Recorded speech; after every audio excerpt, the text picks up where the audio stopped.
Steve Brine, Conservative MP since 2010. You've got a big job in Parliament. You're chair of the Health Select Committee, which is their cross-party group to scrutinise government's health policies. We're going to be talking about that a bit later, but I want to start with where the personal meets the political. You lost your mum to breast cancer 20 years ago. You were on your stag do when you got a phone call. Can you take me back to that moment?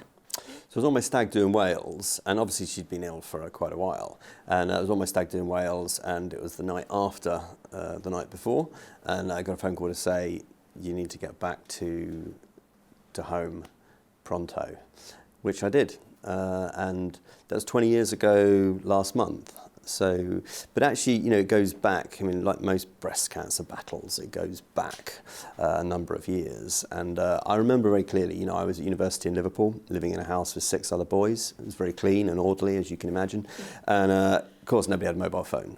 So, you know, we had one phone by the front door. And the phone never rang for me, very rarely. But, you know, I was upstairs and the phone rang, and one of the lads called up and said, you know, it's your sister on the phone. And my sister was on the phone, and she didn't often call me to say, you know, Mum's got a concern, she's going for an appointment. And that's where that journey started. And so, you know, still to this day, I don't like the phone ringing, because the phone always seems to bring challenging news, I think. So, yeah, that's where the journey started, and then that's where it ended 6 weeks before we got married. 6 weeks before you got married? Indeed, yeah. You lost your mum? Indeed. So we carried on with the plans exactly as they were, to the letter. Because the way I viewed it was, you know, if she'd walked into the wedding, she would have known exactly, because she'd been involved in all the planning, so she would have known exactly what it looked like. And so we carried on as we were. But yeah, it was difficult. What did that personal experience teach you about breast cancer, about how we deal with it in this country, about how families deal with it? What did you learn? Well, look, everybody comes into politics with a story, right, of some sort, and everyone brings personal experiences into politics and they shape what they want to do. And you know what it's like when you get into Parliament, they say, what are you interested in? And I said, I'm interested in health. You know, I certainly didn't have a clinical background, but I was interested in health per se, but I was particularly interested in cancer. I chaired the breast cancer group for many years, along with Sharon Hodgson, who I know you know is a good friend and was my shadow when I was a cancer minister. And, you know, and I was in the Whip's office, and they said, you know, what, I was Jeremy Hunt's PPS, and they said, you know, what would you like to do if you left the Whip's office for a departmental job? And I said, I'd love to be the cancer minister at the Department of Health. You know, and they were like, well, that's very specific. Most people just say, I want to be a minister, whatever it is, I want to be a minister. And I said, I want to be the cancer minister at DH, and the public health minister. That's all I wanted to do. It's the only job I wanted in government. So, you know, that experience sort of shaped me. I'd always wanted to be in politics, but it gave me a mission, if you like. It gave me a zeal. And, you know, I hope in my time as cancer minister and my time in Parliament so far, I hope I've done my bit to maybe stop the phone ringing for a few more people. Did you think about your mum on the day that you went into the Department of Health? Oh, 100%, yeah. And the day I made my maiden speech, yeah, and, you know, but, yeah, so that's the personal, but, I mean, obviously, you know, we lose 12,000 women a year to breast cancer, and some men, you shouldn't forget. We lose 12,000 women a year. And, you know, one of the reasons why I brought the breast cancer bill to Parliament, which was the first time that I spoke about my personal experience, because obviously I knew it, but in all the years I chaired the breast cancer group, I used to just allude to the fact that, you know, this was a matter that I cared about a lot, but I never actually said why. To Parliament, to colleagues, or to my constituents. And when I introduced the breast cancer bill around screening, I said, you know, and this is an issue that I've pursued for a long time, and now everybody knows why. So yeah, you know, that it's in a way, you know, you've got to take the bad things that happen in life and use them as fuel to drive you, because something good's got to come out of something very bad. What's your assessment of how the breast cancer screening programme is working now? For example, the day of recording, we're recording on Thursday for this interview to be broadcast on Sunday, but the Royal College of Radiologists have just today said they are struggling to provide safe cancer care. They've been struggling for a long time. So, I mean, there was already a backlog, and there's been a long argument, and there was before I was the minister, there was during when I was a minister, about we're screening too many people and it's leading to over-treatment. I never bought that argument because, frankly, early diagnosis, cancer's magic key. The quicker you diagnose cancers, breast being the best example, you can treat it, and very, very few people die of primary breast cancer. Most people die of secondary breast cancer. So never bought that argument, but there was challenges in the breast screening program before. There had been some data breaches where people had not been called back. I remember that happened during my time. That broke my heart when that happened, and we worked really hard to cut through that and work through that backlog. And then of course COVID happened, and I've said publicly many times, Gloria, that I think it was the wrong decision to stop the breast screening program during COVID. There were ways of continuing that on hot sites, cold sites. Oncology services were separated out in my local trust in Winchester. There was a way to carry on that program, and all that's done is added to the backlog. Now the radiologist report that you're talking about is about staffing in the cancer community, and this is a much wider piece, right? So the NHS will bring out its long-term workforce plan soon. I hope it will come out before summer recess, and that is hugely anticipated within the cancer community, within the health community, because that is finally, hopefully, going to set the NHS on a trajectory to get the staff that it needs. Things have got a lot better in cancer diagnosis, and the fact that we've got so many more people coming forward is a good thing. It's a success story, because it means that people are spotting the signs and symptoms of cancer and they're coming forward. But of course, it's no good just getting them to come forward. Once we then diagnose, we've then got to treat really quickly, because early diagnosis is the magic key, but you can't turn the key in the lock unless you do the treatment. So you lose your mum 20 years ago to breast cancer. Mm-hmm. 3 years ago, you lose your dad. Yeah. To cancer. So the day Parliament's dissolved for the 2019 general election, he's diagnosed with pancreatic cancer, and he was dying throughout the campaign. So I was empty chaired by my opponents at one of the hustings, because it was the day he was moved to a hospice. They got to live with them doing that. And he died 3 days after the general election. And pancreatic cancer, in many ways, unlike breast, it is not symptomatic until it is stage 2, stage 3 often. And so, he didn't stand a chance.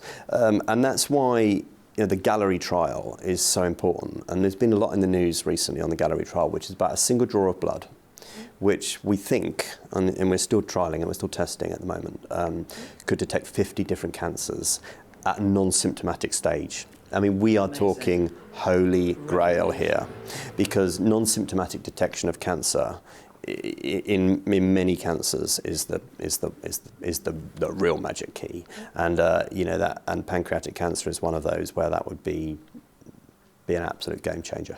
Right, let's go to the big job that I referred to, that you're chair of the Health Select Committee and the business that it's engaged in at the moment. Yeah. You're looking at the very thorny subject of assisted dying. You're hearing evidence from a variety of sources at the moment. Has there been anything in particular that stood out for you, or are you still taking it all in? No, lots of things. So we went to Oregon, to Portland, Oregon in the US, which was the first state to legalise the death with dignity legislation, and many other states in the Union have it now. Of course, Holland and Belgium have had it for some time. Canada has it. What stood out to me is that every jurisdiction that has introduced assisted dying legislation, it has changed from where it started. So when people say there is a slippery slope, there is some veracity to that argument. So in Canada, they are currently, they have gone through the legislative process for this, and they will bring it in, I think, very soon, that you could seek assisted suicide for mental health challenges. In Holland, that is already the case. Many, many people in this country who propose changes to the law say there's no way that would ever happen. There's no way that it would be the case for children. It is the case that you can seek it for children with parental permission in Holland at the moment. So what stood out for me is how the jurisdictions that have introduced it, things have moved on. They've sort of got the first bit, and then they've come back for more. Now, that's not to say that you shouldn't make the moral decision to make this change. What we're about is producing a very, very, I hope, respectful, sober, sensible piece of work that will inform probably the next Parliament. This is not a government decision, it's a parliamentary decision. And the courts have been absolutely crystal clear. This is a decision for Parliament, not the courts. And there was a vote on this. Yeah. When we were both MPs together, you're still there obviously, there was a vote in 2013. Yeah. I really wrestled. I couldn't decide. I didn't vote. You voted against. I did. Do you think just by listening to the evidence, might you change your mind? Yes, because I'm a Christian in politics, and I've made no secret of the fact, but I'm not elected as a Christian conservative. I happen to be a Christian, and I happen to be in politics, and I am a conservative. But so there was definitely a factor in me voting against it before on moral grounds. But as a politician, you are there to look at the evidence, and as a select committee chair, I 100%, that is my job, to lead a cross-party committee that's doing that. And yeah, I might change my mind. I haven't arrived at a place yet, and there is no vote. And who knows if I'll be in the next Parliament? That's not up to me. But at the end of the day, I suspect that the next Parliament will have a vote on this. I suspect whether it comes through a private member's bill from the Commons or through something from the Lords, I suspect the next Parliament will have another vote on this. And then I hope that the work that we've produced will inform that debate around jurisdictions that already have it legalised, around the slippery slope arguments, around the relief of suffering arguments, around all the arguments around palliative care and how good or bad palliative care is. So we're about informing the debate. And like all these inquiries, you seek public engagement on this. And boy, have we had it. This inquiry is, I think, the biggest engaged public select committee inquiry in history. So we have had about 50,000 responses to our initial call for ideas and call for evidence. The clerks are absolutely thrilled with me. And this inquiry, a lot of the people who replied obviously were connected to the two sides of the campaign, but many weren't. And we've had evidence submitted to us from all around the world. And we're going to have a session with the Swiss and talking to Dignitas in a few weeks' time. But it's been absolutely huge, the response we've had to this. So there is huge interest in this. And I always take the view that people who care about this a lot really care about this, whichever side they're on. Yeah. A lot of people, and I think you're probably in that place, they're interested, but they're not sure where they stand. I hope we can inform that a little bit. Talking about inquiries, there's an inquiry that you're not part of, other than to observe as a parliamentarian, a very senior parliamentarian. The COVID inquiry is now underway. It will start hearing evidence this week. It's not going to report until 2025. It's already cost over £100 million. Is this a good use of time and money? I think it's the right thing to do. There was huge demand from the opposition and from the families of the relatives that lost their lives for there to be an inquiry. I mean, other countries have already concluded their inquiry, so I'm not sure why it needs to take that long. But the government say they've already submitted some 55,000 documents to the inquiry. So I mean, Baroness Hallett is very respected, and she'll do a good job. What I'm worried about is not so much the cost, because a lot of people died, a lot of people lost their livelihoods. I'm worried about it becoming a circus. So the talk about Boris's notebooks. I mean, look, most people out there on the street, Boris's notebooks to whom, to what? He passed to the Cabinet Office, who did or didn't pass it to Baroness Hallett. They're just like, this has lost me, right? Me included. Right, me too. I don't care about Boris's notebooks. If he wants to give them to the inquiry, give them to the inquiry. They can play the games they like. What I'm interested in is there a really respected piece of work that helps us turn the page and make sure that should this happen again, we're in a better place. So the Select Committee, when Jeremy Hunt chaired it, my Select Committee, has already done an inquiry, actually, coronavirus lessons learned. And it's not about apportioning blame. It's about getting ourselves in a better place. And just finally on this, people think, it's going to take ages, it's not going to report until 2025, and then we might open the book on lessons learned. Actually, Matt Hancock deserves credit here, because Matt set up the UK Health Security Agency, which split out from Public Health England to be the horizon scanning, to look at future pandemics, to look at flu, to look at monkeypox.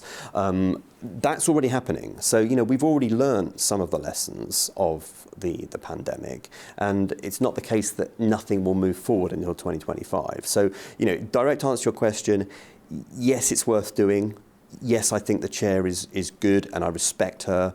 And yes, it will cost money, but public inquiries do cost money. And the alternative is for the government to have just said we're not doing one. And I don't think that would have been a credible position for Boris Johnson. Steve Brine, perfect example of how the personal meets the political. Thank you very much indeed. Thank you.